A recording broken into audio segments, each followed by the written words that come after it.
Ms. Maluares, tell us about your project, what you're doing, and why it's going to make a difference.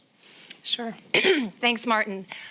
You know, you started this discussion by saying that authoritarianism is on the rise, and we have a fundamental risk to democracy. And what you see right now around the world is that trust in government and trust in political systems to solve problems are at historic lows in many democracies. In the US, we've gone from 70% trust in government in the 1960s to less than 20% today. So we started the Leadership Now project as a response to that, as an effort to mobilize next generation business leaders to be part of solving those challenges. It's fair, I think many would argue that the role of business in democracy has not always been positive. And some of those critiques certainly have merit.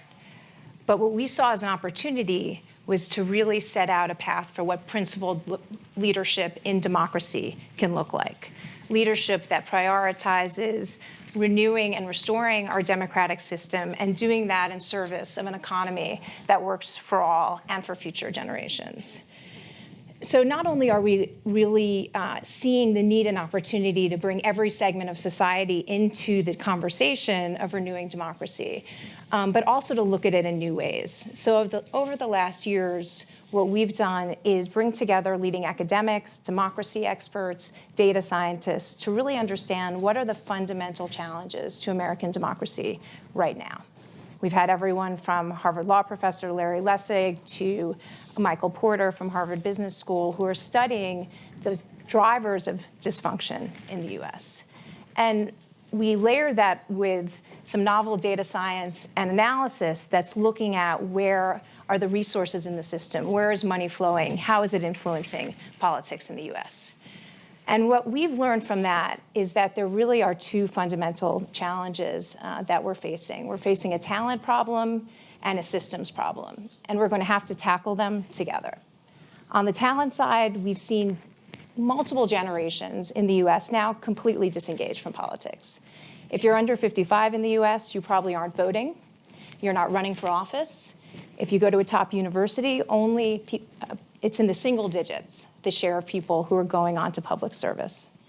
So we need a dramatic step up in participation at every level in the US.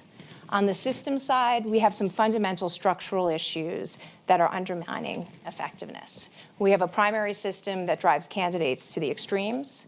We have something called gerrymandering, which means politicians draw their own political districts and then stay in them for a very long time. We have increasing money in politics and its influence around narrow interests. And we have an erosion of commitment to facts and science, both in policymaking and in the media.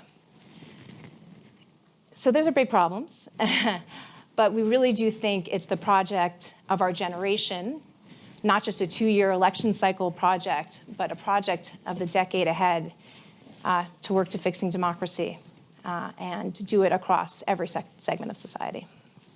Thank you very much. That's, I think, a pretty comprehensive, brief view